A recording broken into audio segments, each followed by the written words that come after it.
It's February, and I wanted to share with you 8 tricks that you should take a look at while you are looking for new magic to get you through the winter. Let's start off with the thing I am most excited about this month, and that is MagReel by Joao Miranda. Joao's approach to electronics and magic is not just innovative, it's practical and, more importantly, reliable. He's created a programmable thread reel system that is disguised as a MagSafe wallet that lives on the back of your smartphone. It has 2 silent motors that work together with invisible thread to perform dynamic levitation and animation routines literally anywhere. A couple of things that are incredible about it is that you can use it as a regular ITR style device or use a physical switch to move between one of 3 programmable routines that you create. You don't even need to download an application to program it because of the really clever interface this design uses in any mobile device's web browser. It's also Android user-friendly because included is a special MagSafe style ring, so you can attach this to literally any phone.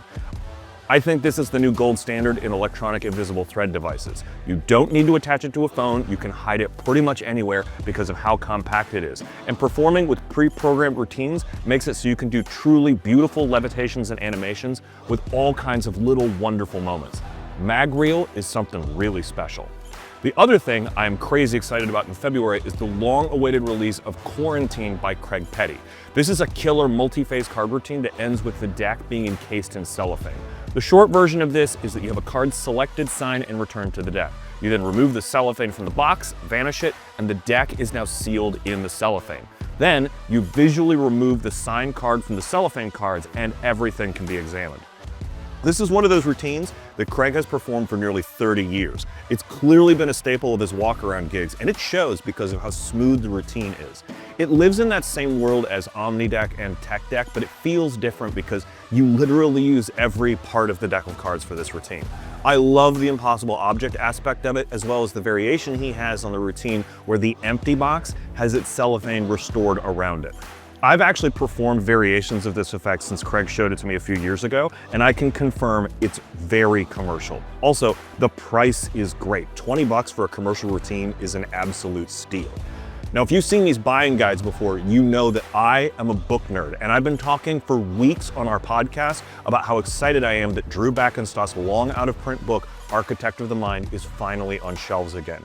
Now, the original run of this book was only about 500 copies, and getting a hold of it was about as easy as getting a hold of Action Comics #1 in mint condition. Now, it's back in print for everyone to read, and you should read it. Drew is a master of routining mentalism and layering effects so that they create compelling and creative, wonderful types of routines. Drew is a master of routining mentalism and layering effects so they're creative and compelling. There are 19 fully scripted routines that cover close-up, strolling, and stage. And even if you don't perform a lot of mentalism, the essays on scripting, audience management, and psychology are worth your attention. If you are on the fence at all about this book, I did an interview with Drew for our podcast where he discusses his approach to creativity.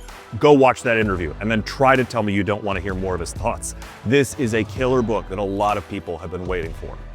Enigma Stick by Pascal, Marc, Sugawara, and TCC Magic was a huge hit at FISM Italy, and I'm not shocked that it got people excited for its full release. You have a wooden shackle and a wooden dowel. Your fingers go through the shackle and you hold onto the dowel at the fingertips. Impossibly, the dowel passes through the shackle like it wasn't there. The wild part is that you can then immediately hand everything out for examination.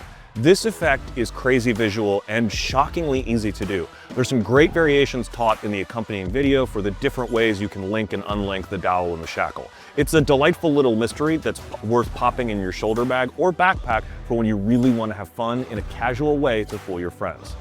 Now, this next video has me excited for 2 reasons. 1, any reason to watch David Williamson is awesome. And 2, this is a really exciting update to the Penguin website.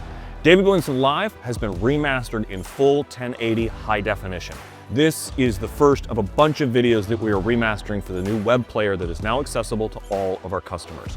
If you already have Williamson's Penguin Live, it's already been updated and in your account. And if you don't have it, now is the time to check out this legendary Penguin Live lecture. David Williamson is an incredible magician and everybody knows who he is. And this lecture is full of amazing magic and just out of his mind comedy.